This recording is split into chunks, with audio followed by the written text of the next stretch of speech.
Hello everyone and welcome back to IGN Summer of Gaming. Today, IGN has partnered with NetEase Games to provide an in-depth look at Once Human, a new weird survival game coming to PC. The opening of a mysterious silver door unleashed a catastrophe onto this world, forever changing the course of human history. Over the next 30 years, the last remnants of humanity are struggling and nearing extinction, until you arrived. Little by little, you'll gather resources in your struggle to survive and heal the land from the otherworldly terrors. No spoilers, but I'm digging the weird fiction aspect of this trailer, along with a more than winking nod to a cosmic horror author. But enough teasing. This is Once Human.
But that's just the top-down view.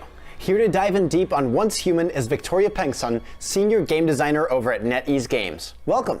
Hi, I'm Victoria. I'm a developer from the Once Human team.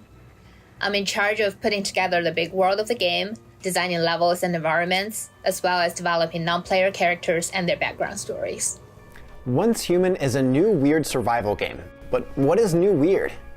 Well, New Weird is a literature and film genre that emerged in the mid-20th century, and it features unexplainable, incomprehensible horror, which is related to cosmic horror, some urban myth, and sci-fi stories. A good living sample of this genre could be the SCP Foundation database that is quite popular these days online, and we did to some extent get inspired by them. I love SCP, so this already sounds amazing, but what's unique about Once Human and what separates it from other survival games? Once Human features a post-apocalyptic world where humanity has fallen after the havoc of Stardust. We have players named Beyonders in the game, and they have to face the threats of the unknown horror. In our game, survival is of highest priority to the players. Besides collecting resources and building their own shelters for survival, players have to craft and strengthen weapons and equipment to involve in intense fighting against both aberrant monsters and fellow human enemies. We have bosses named the Great Ones in our game. They are cunning, unfathomable, and devious in their behavior and appearance. Players need to compete with each other as well, both individually and united in groups named hives. They have to fight for ownership of strongholds or to loot resources in the dangerous areas we call impasse. These features all make our game, our Once Human, stands out from other survival games. Now, the new trailer opens with a line from H.P. Lovecraft. What influence did you draw from his work? Well, our team loves Mr. Lovecraft, especially in his unique way of picturing those eerie horror stories. And to some extent, we are inspired by his horror stories, and we are trying to build our own world of unique horror and mystery. We would like to convey to the players the essence of this world after the outburst of Stardust Havoc. This unknown micro-creature just suddenly spread all over the world and contaminated everything. And we have monsters emerge and invade the world, and there our players, Beyonders, stands as a hero confronting all of this ever-changing and still unknown disaster. And players, the Beyonders, have to evolve in their physical status and their technology to make more advanced equipments to fight back. What was your inspiration for designing the Aberrant monsters known as the Great Ones? So the Great Ones in our game are powerful creatures coming from outside of the dimension where human lives in. They permeate the boundaries between dimensions and invaded the human world.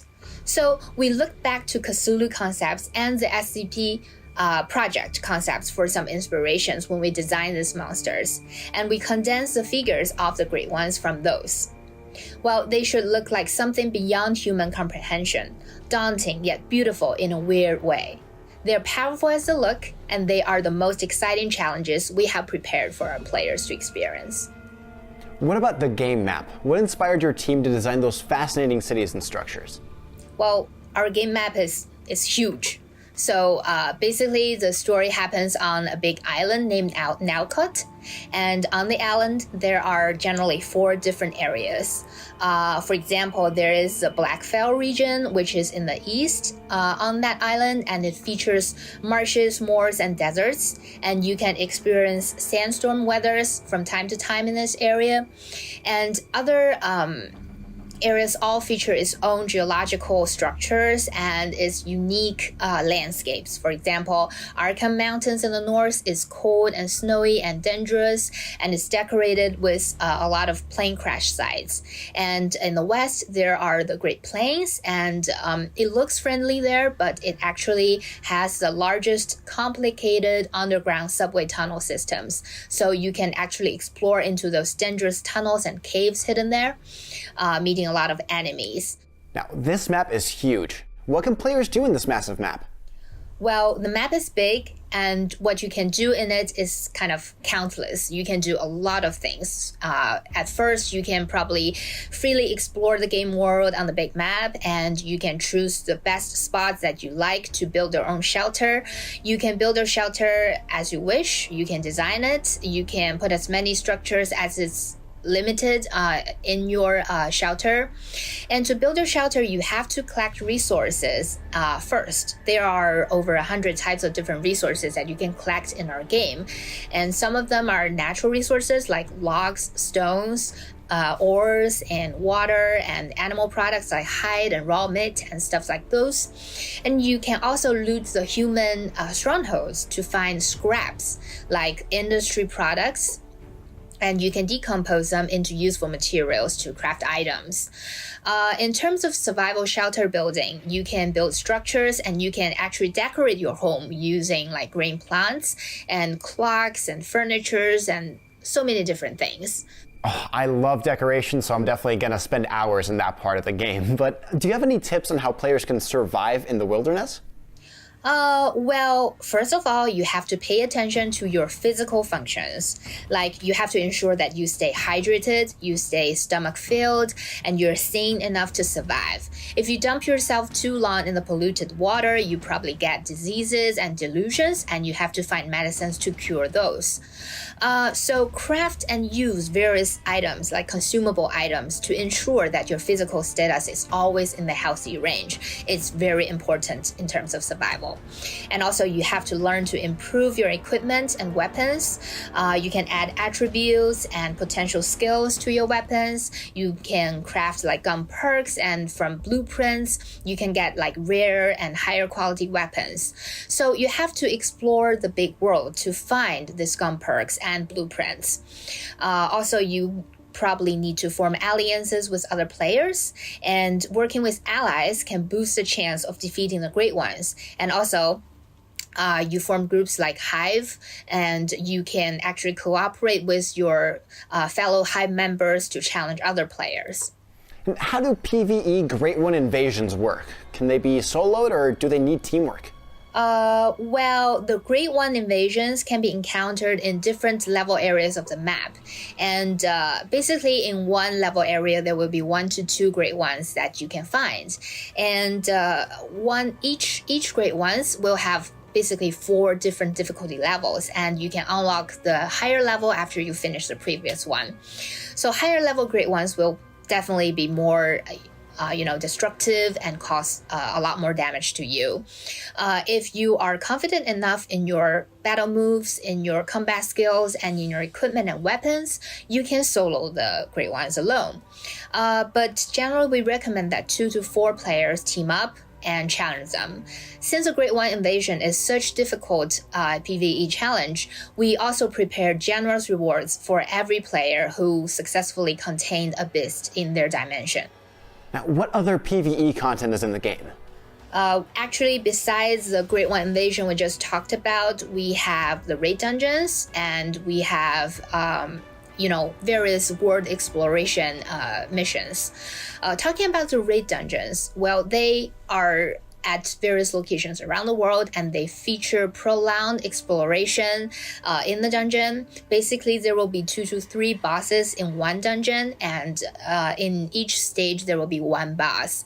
And the battles in the dungeons are more intense, and it features a lot of battle mechanisms that you have to deal with. So we recommend that players team up, maybe 4 players form a team to challenge these dungeons. Besides intense battles, you can also loot the chest in the dungeons between battles, and you may find interactive pieces of paper, interactive computer terminals that you can actually get a lot of story information from them. These story slices sometimes provide a lot of important clues that will guide you to better perform your world exploration. Besides PvE, we know that there's also PvP. How does that work?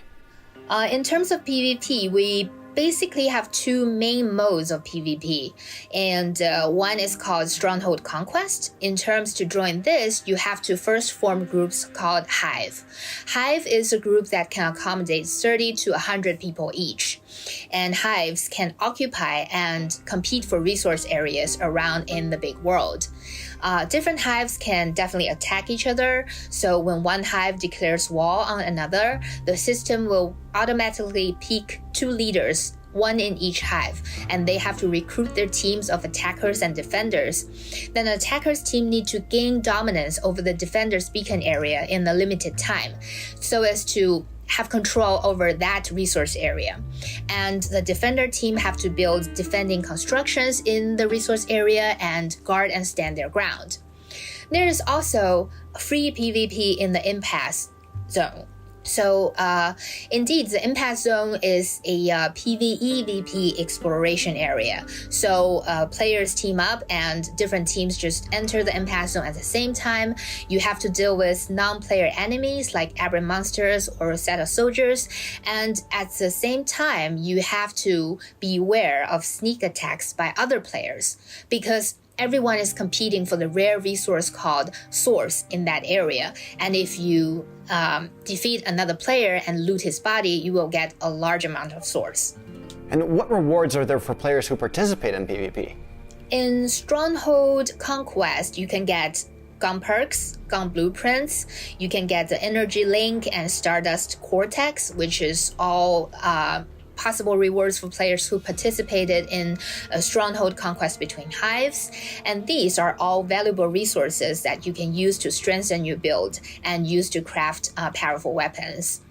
In the impasse, players can farm the resource named Source, which can be converted to Stardust Cortex. And if you use some Stardust Cortex when you craft your weapons and equipments, they will add random perks to your weapons and equipments.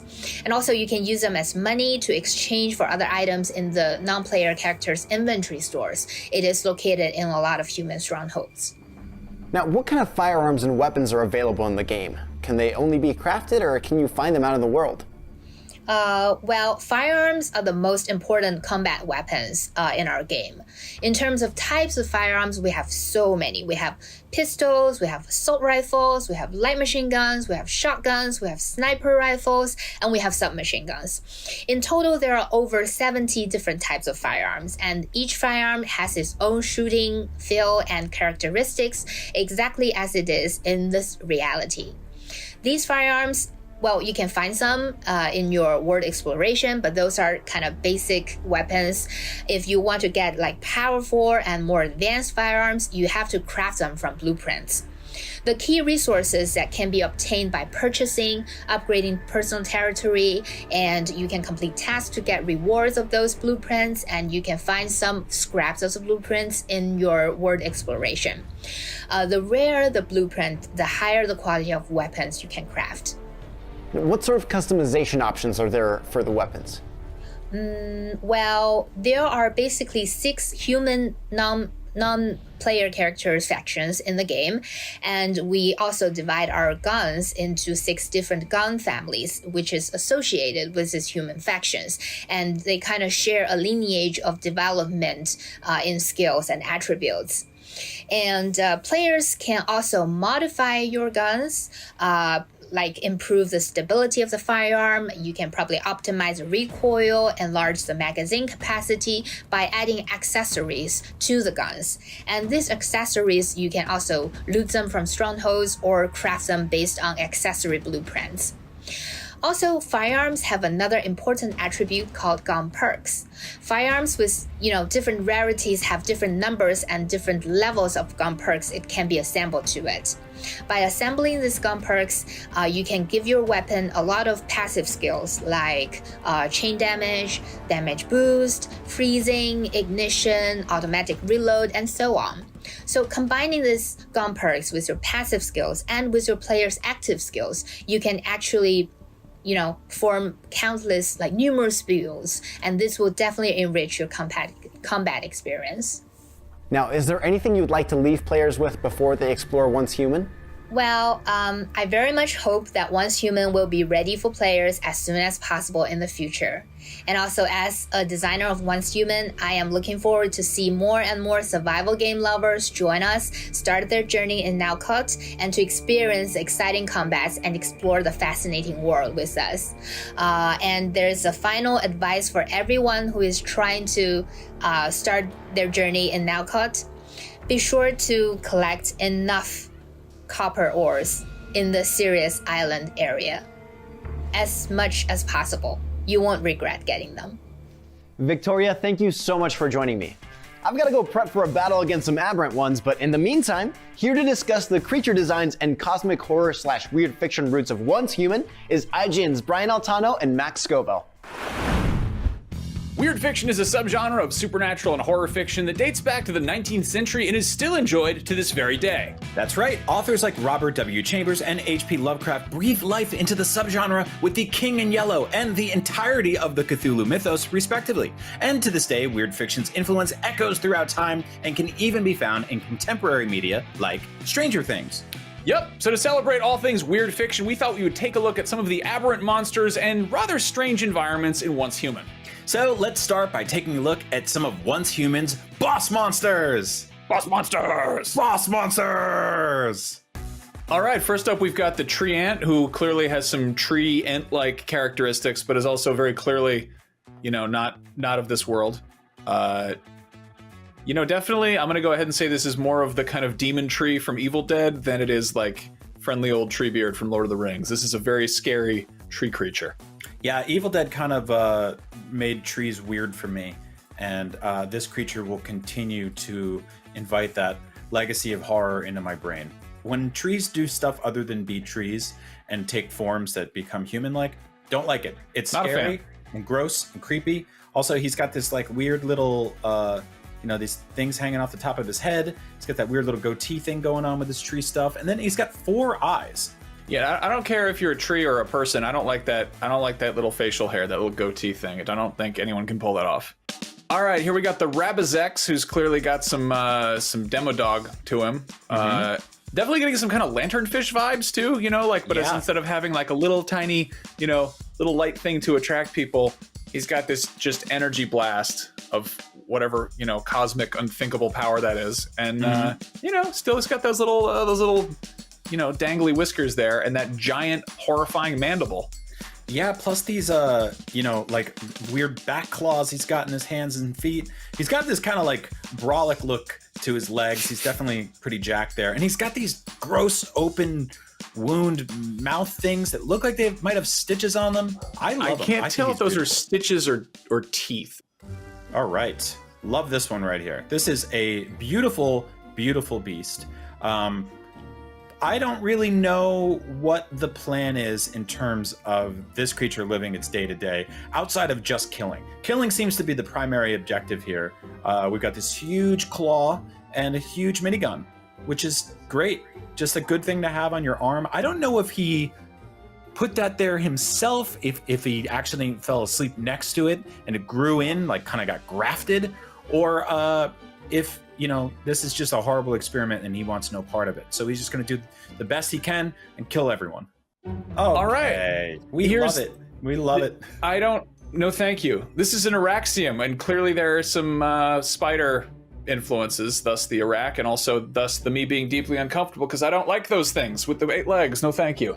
Yeah, this is basically a big collective of various phobias here. You've got the Tryptophobia thing, which is like the weird circles in the back.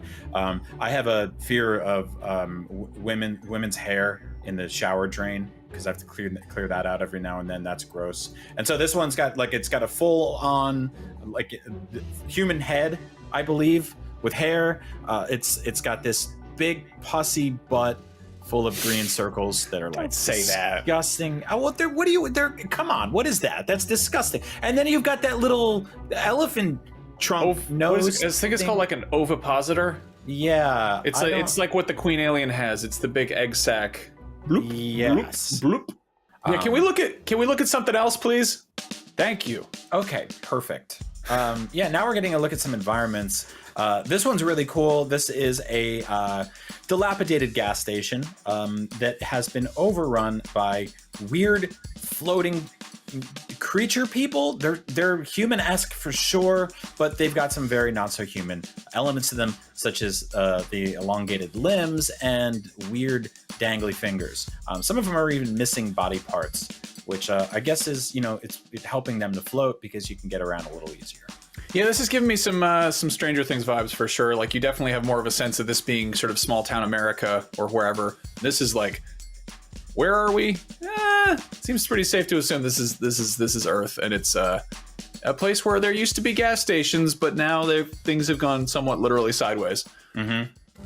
Oh my. Oh boy. Okay, so right off the bat, blood lake or pus or some sort of horrible, toxic, weird, viscous, disgusting liquid that has covered the earth during a rainstorm, and we've got flying tentacle octopus monsters in the sky, and then people in just mucking around down there looking for something.